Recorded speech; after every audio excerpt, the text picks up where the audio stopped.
Yeah, I want to share your reflection. an incident that happened with me this week. I was in Edmonton and I was sitting with some people from the NDP government, and they were asking my thoughts on the U.S. elections, where like what should Muslims vote, or who should Muslims vote for, and then who do I think is going to win the elections. So for who's going to win the elections, I came across something very, very interesting, where the polls that are done, like they're right 50% of the times, they're wrong 50% of the times. You can never really trust the polls.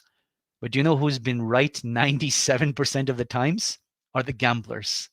So they take like predictions in gambling as to who's going to be the next president, and 97% of the times out of the last, I want to say 20 years or 25 years, they've been right. Like the gamblers knew in advance that Trump was going to win 2016.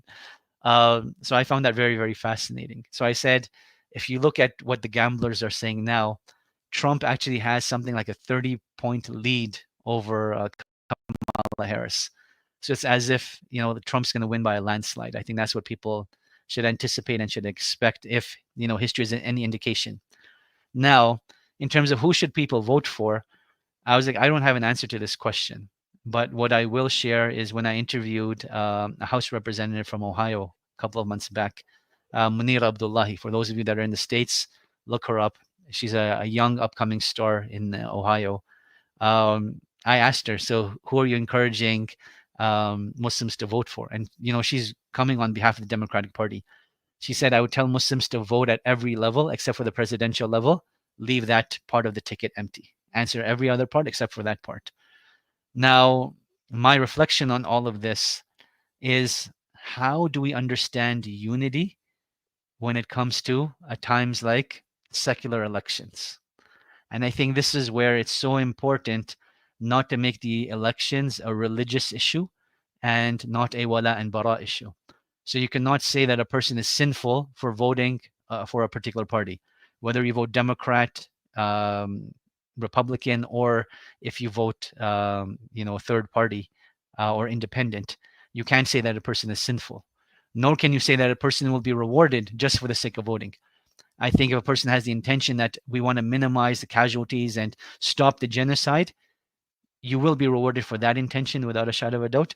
But just for voting for a particular party, you will not be rewarded. And then this is where the conversation led, and this is what I think is the main highlight I want to share as my reflection. The Ummah needs all three types of voters. Those that are engaging with the Democratic Party and continue to do so, even though they know they have enabled genocide, because the Ummah can benefit from those deep connections in the future. And these are the die-hard Democrats. Those that are voting Republican, I think if Muslims are being strategic politically and they know for a fact that Trump is going to win, start building your alliances with the Republicans from now, so that when they are in power and they are running office, you've already developed that relationship. Rather than building a relationship when they're in power, they're less likely to pay attention to you. And then last but not least, also voting independent and those that have, strong ties with the independent parties, so that we can create such a loud voice on the issue of Palestine that it is an issue that cannot be ignored, right? That it cannot be ignored. And the more capacity we create for independent parties, the more we can change this two-party system. Because I think Canadians and Americans, for the most part, are completely fed up with this two-party system. They're just different names, but they lobby and advocate for like 95% of the exact same things. Like, where is the independence? Where is the uniqueness? It doesn't exist. But when we can highlight these independents and create more capacity for them, the more likely we are to see a more different two-party system, or at least introduce a multiple party system at that time. And Allah subhanahu wa ta'ala knows best.